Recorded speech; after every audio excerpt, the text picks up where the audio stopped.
Leaving on that trip was like a huge decision for me. I made the choice of either having a house or being homeless and going to do the Colorado Trail, and I chose to be homeless and take the Colorado Trail. And it was kind of like a decisive moment in my life where like I chose adventure over comfort, and I've kind of made those choices the same way ever since.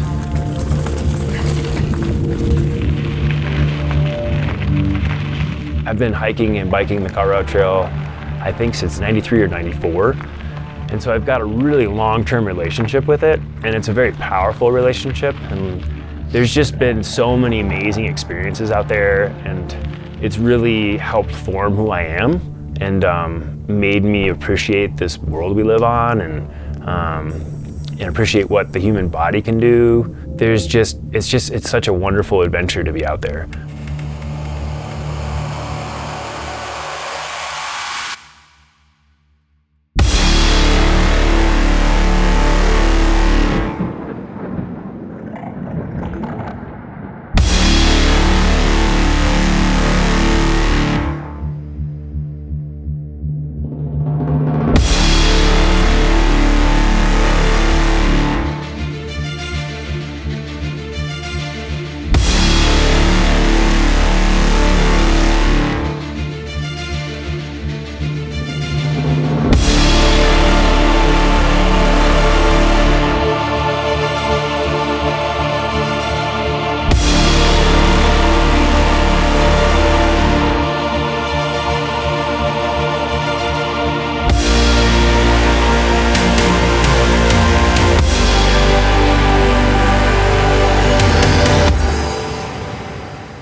Good morning, Blue Dot Junkies. Max Morris, start of the CTR, 4 a.m., getting ready to battle the gods.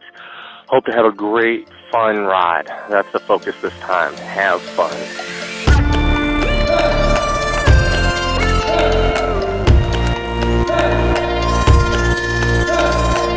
That's about all I have to say. It's 5:59. Be safe. Have fun. Yeah, go fast.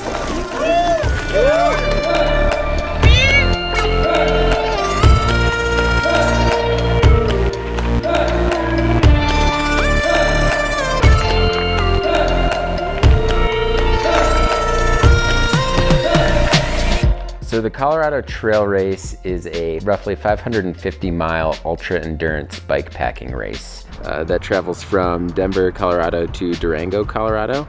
Roughly, it has 70,000, 75,000 feet of climbing, and the majority of the route is all single track. As far as the rules go, I feel like it's fairly straightforward. There's a course, and there's you and your bike, and it's literally trying to get from point A to point B as fast as you can without taking any outside support.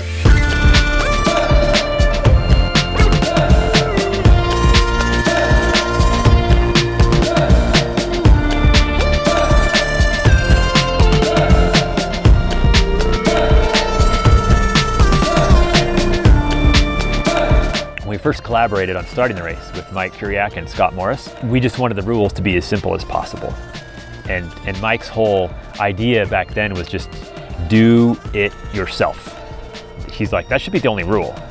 And I'm like, well, you can't break the law. And the third rule is just you have to follow the entire route from Denver to Durango, sticking to the course the whole time. Really just seeing what you and your body are capable of, and I think that's what's so cool about it, really.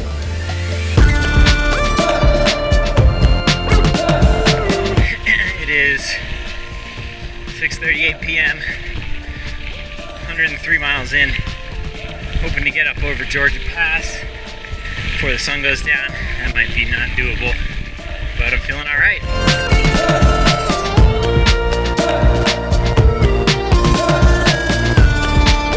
All right, top of Georgia Pass. And I don't know what's wrong with me, just not very motivated right now. It's tough. No one's here to push me. And I'm beat. I am beat. But, I mean, it's hard to beat that.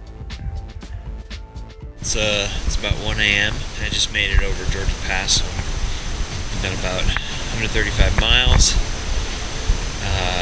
about 18,000 feet of climbing. I'll sleep for an hour, maybe an hour and a half right now, and try to get to Copper up over 10 Mile by early morning. So yeah, having fun. Colorado Trail Race.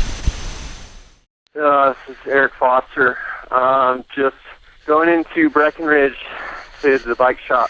I was coming in on the last 100 feet into the trailhead, and I lost my brakes, and they went like squishy, and I endoed so hard in the corner that I tacoed both my wheels, and I like flew like 20 feet, and I cracked my helmet in numerous places. It definitely saved my ass. I'm riding into Breck right now. I was able to bend my wheel back to where it was at least rideable. I'm going to get 2 new wheels and keep cruising on. Hope everyone else is having as much fun as I am.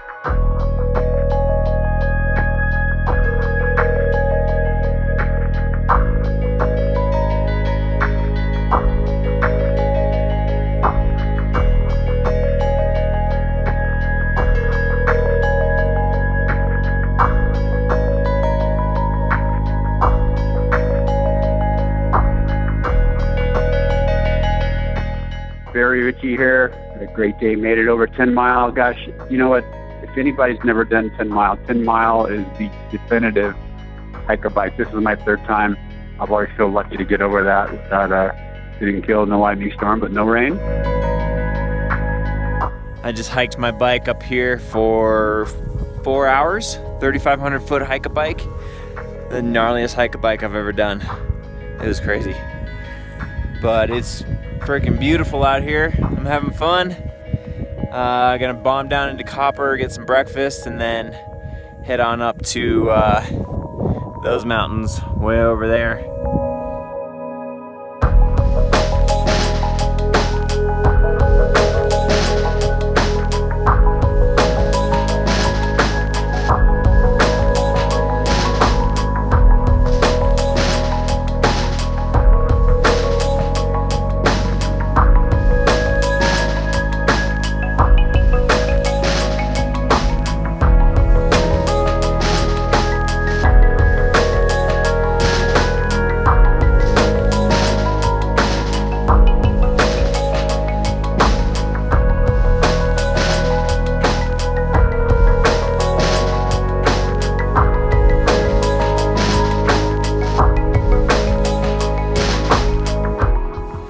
These bikepacking races, the best thing about it is you're traveling on a trail all day and all night, and you're seeing the landscape around you. You're able to see so much, kind of weird towns and amazing landscapes, awesome sunrises and sunsets.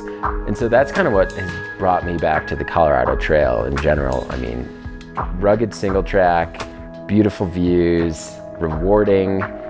It's tough, but at the same time, it's just so awesome. Waking up every day on the trail side, being able to ride 100+ miles a day and travel so much ground via the bicycle, you can't beat it. And in Colorado, it's just stunning.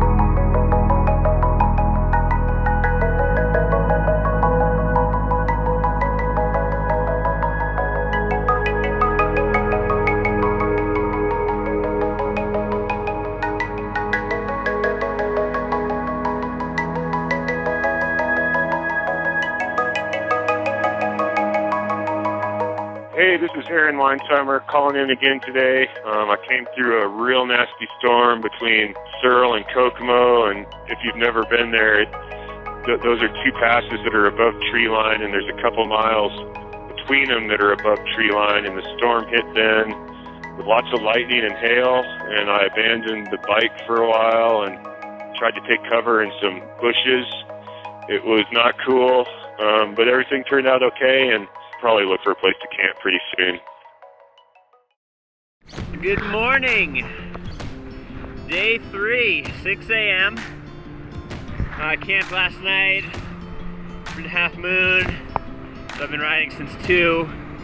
Just have a nice easy bomb down to Buena Vista, get some breakfast, buy a ton of food for the long push to Silverton.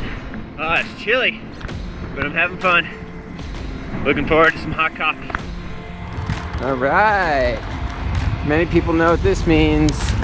Getting into BV. Buena Vista. Hi, this is Kat Morrison calling from Buena Vista. Today was awesome. I felt happy that I brought my bike on this hike with me because I actually got to ride it today, which was super fabulous. Just leaving Buena Vista. Got all fueled up for 2 very long days to get to Silverton. I love it. I've got everything I need to survive on my own. Just ride my bike for 2 days straight in really remote country. It's a really cool feeling. I'm excited to get out there.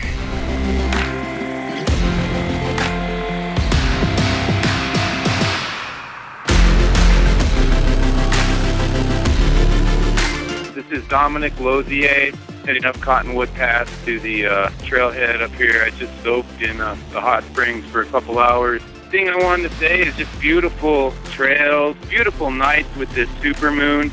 Just seeing some gorgeous stuff. The lights of Frisco and Breck, the lights of Copper, and then the lights of Leadville last night. And just amazing, beautiful country. It's great to see it this way.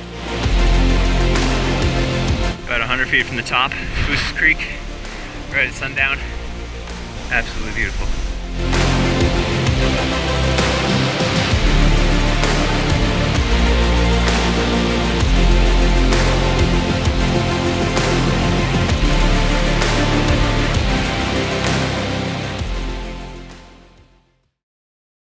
This is what bike pack racing is all about. That is the moon. It's just you, your bike, the moon, and the road, or the trail. Whenever I'm riding at night, I just seem to be enjoying myself a little bit more. I don't know.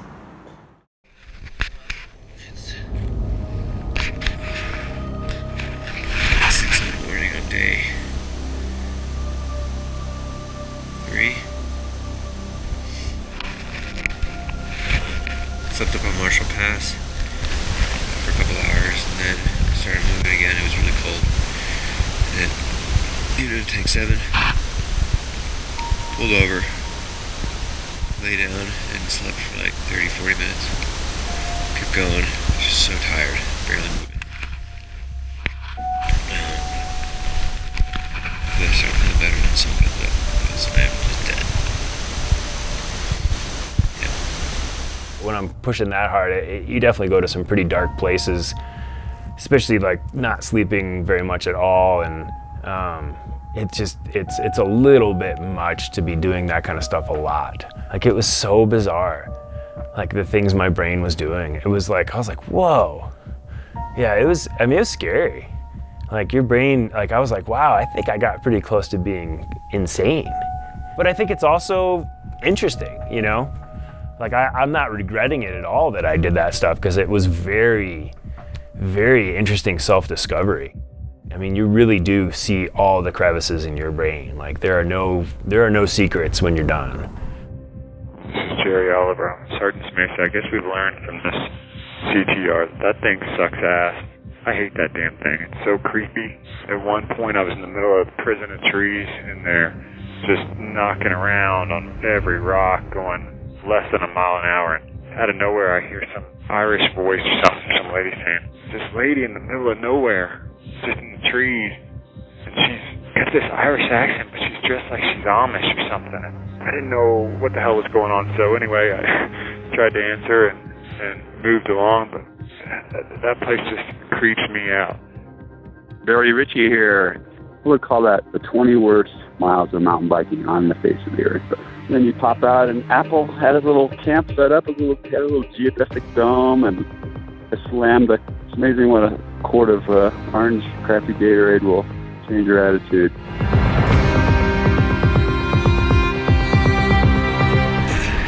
Seriously hot and a horrible headwind for the next 60 miles.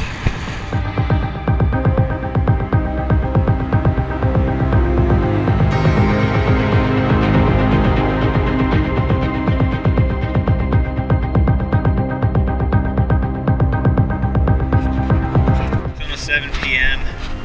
I'm in the La Garita detour and I'm about to do the big climb out and down Los Pinos Pass. I hit a rock or something weird and punctured my tire and broke a spoke. So I've now fixed the spoke with a fiber fix. Let's hope that it holds. I also put a tube in there.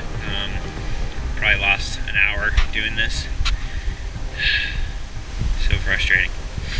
No matter how well trained you are, no matter how good your gear is, no matter how fast you are, if you're not ready for when the shit hits the fan and it sucks, you're not gonna do well. Because in these races, the shit always hits the fan. Like you always get saddle sores, you always, have a mechanical, don't sleep like you wanted to. There's always something that's gonna go wrong, and being able to roll with that and not get upset is a huge skill. I think it's a huge skill in life, but it's also a huge skill in these events where you just really gotta roll with it and find that happy place. All right, I think my wheel's toast. It's starting to rub on the frame. It's just getting worse and worse. So I don't think I'm making it to Silverton with this wheel. Even if I get there, there isn't a bike shop there, so I couldn't even get it fixed.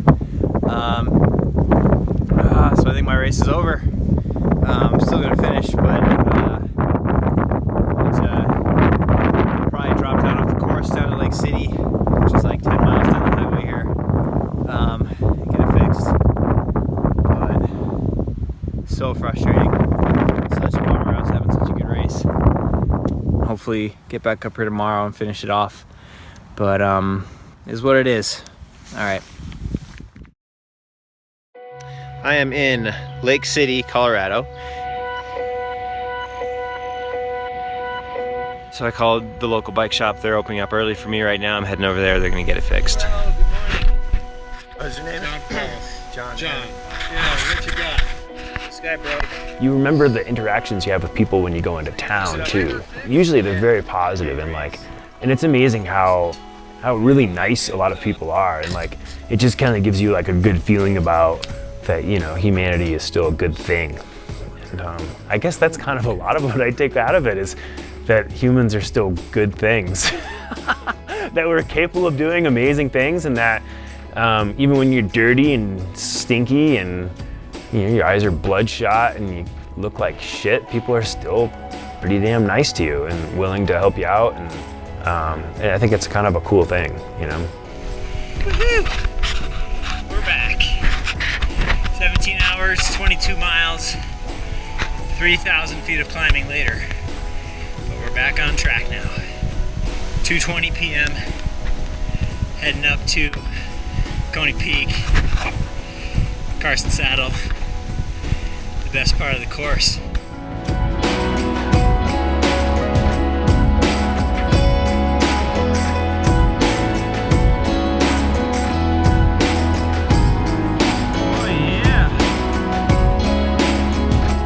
Coney Cataract segment, every time I've ridden that has just been the most amazing thing. You can see for so far, you're so high up there in the middle of nowhere. You really realize how beautiful things are. This is Andy Farish calling in from Silverton. Carson Saddle was absolutely brutal. Most beautiful place I've seen in Colorado, but it was just devastating on the whole body. Suffering pretty good blisters, so I had to take some time here to recoup, try to fix the blisters and the saddle sores.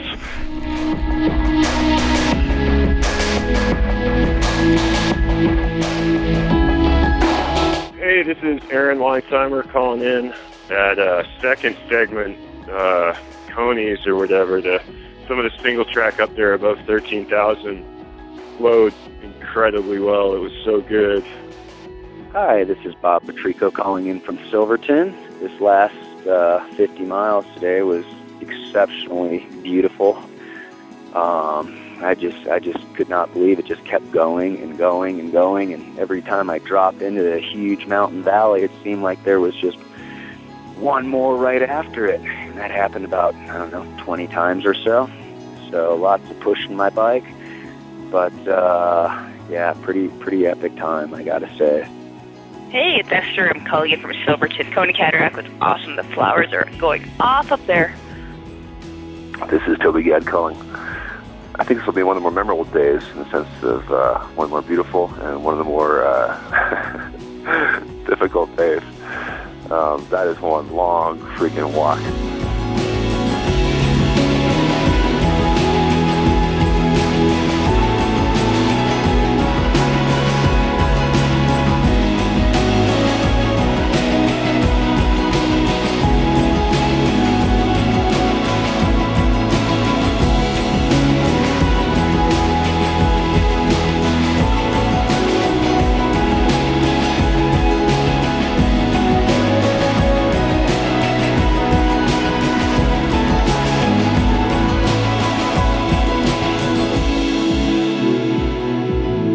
Eric Foster. I'm in Silverton. That was the best 85 miles I think I've ever ridden on a mountain bike. The trail was awesome. It wasn't easy in a couple sections, but I had a blast.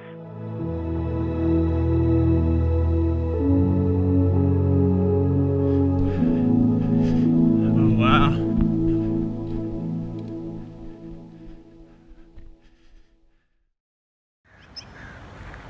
And good morning. We are in Silverton. Got in here late last night after a really hard push through the Coney Cataract segments. We got here, we're at the, town park, I guess. I slept in the bathroom, men's room right there. It was a lot warmer than out here. And I'm with Garrett, and he slept over there in the grass. But thank God for this bathroom, because I would have been completely screwed otherwise, because it was cold and I have no sleeping bag. So final push to Durango. It's gonna be tough, but we're grabbing coffee now, groceries, and then we're gonna hit it.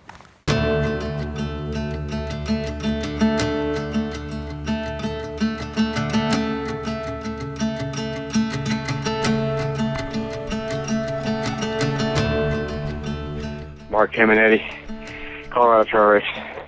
To everybody out there who's thinking about doing the race, you got to do it, man. As I sit here, I tell myself I'll probably never do it again, but next year, I'll be out there. If you want to do it, do it. Don't give yourself a time limit. Don't worry about how long it takes. Don't worry about all the other stuff, how cool you are or look or whatever, and it don't matter. None of that stuff matters. When you get here, the feeling you have here is what matters. The best feeling just to sit here in Durango when it's 90 degrees out and you feel like you're going to puke and you're drinking a milkshake or whatever, and just that feeling of having like the 1,000-yard bike packer stare, that's a great feeling. It don't matter if you're Hefe fast or Mark slow. Quitting it is the worst feeling in the world. Don't go out like that, Andy Farish calling in from Durango. Over the last couple months, this thing's morphed a little bit into issue for me with friends that have dealt with cancer, between my grandma, my stepmom, and a guy I know that I work with, and I wore a cancer bracelet for them, and every time I wanted to quit, just thought about what they're up against, and just ride tough and keep going. It just feels very pure because it's so simple. It really is just you and the course and your gear, and just in that knowledge of all those little bits that really makes it a success or a failure. It's really up to you to make it happen. Nobody else's fault but your own if you can't get through it. As far as the racing goes, I've always liked pushing my limits, like to see how fast I can go. So the racing, to me, is more it's a personal race. But having other people that you're racing against helps immensely to push yourself hard. So just kind of exploring, those limits. And ever since I started thinking about the Colorado Trail, I knew it could go under 5 days. And now it goes under 4 days, which is just unbelievable to me. I keep coming back because I think it can be done faster and faster, and it's just kind of, it's something that intrigues me, and I know it intrigues other racers out there, and I think it's unique in the way that it's such an unpredictable trail.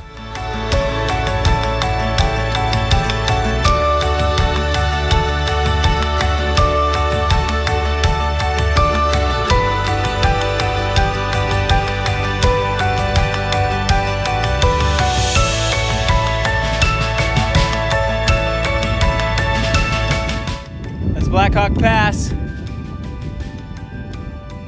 Amazing up here. Words can't even describe. You spend a lot of time just in your own head thinking about things and what's important in your life.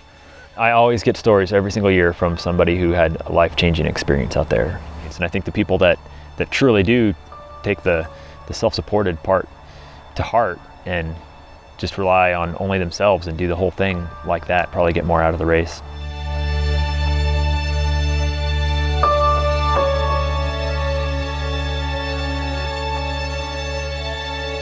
Hey, this is Kat Morrison. I'm at Junction Creek. I got here at 2 a.m. Yay! I finished under 7 days. That was my goal. And on my single speed. Thanks and congratulations to everyone. It was cool. I never have to do it again now. Hi, this is Gerald Ryder. I'm type 1 diabetic, so I just wanted to make sure that any friends or family you have or yourself, you happen to come down with it, that you let them know that they're not limited by it and do what they want to do. Live life on the edge.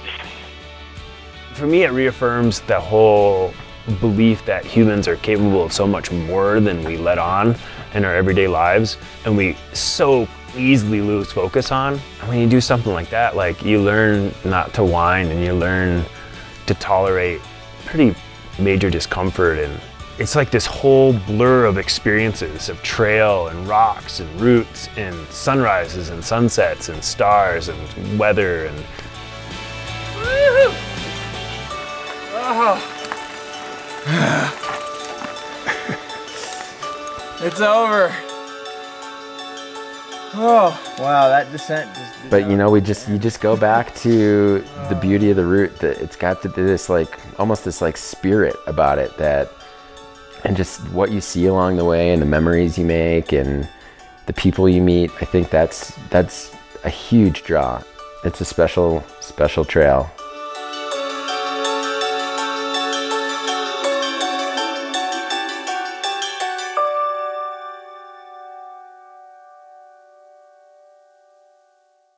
Hey y'all, it's Esther calling in from Durango. I'm eating ice cream. I'm tired, completely exhausted. Actually, I'd really love to have my reflexes tested. I'd probably come in it completely stone drunk. But I made it, and I'm stoked, and I am going to sleep for about 20 hours now. Hello, this is Alexander Lucier with the final report. I knew it was going to be a difficult course, but really, it obliterated my expectations. This course is really, really insane. After being on this course, I can say that completing it in 4 days certainly requires not only natural talent, but like serious training and research and strategizing, not to mention a high tolerance for awkward and unusual forms of suffering. So that's super impressive, and congrats to them.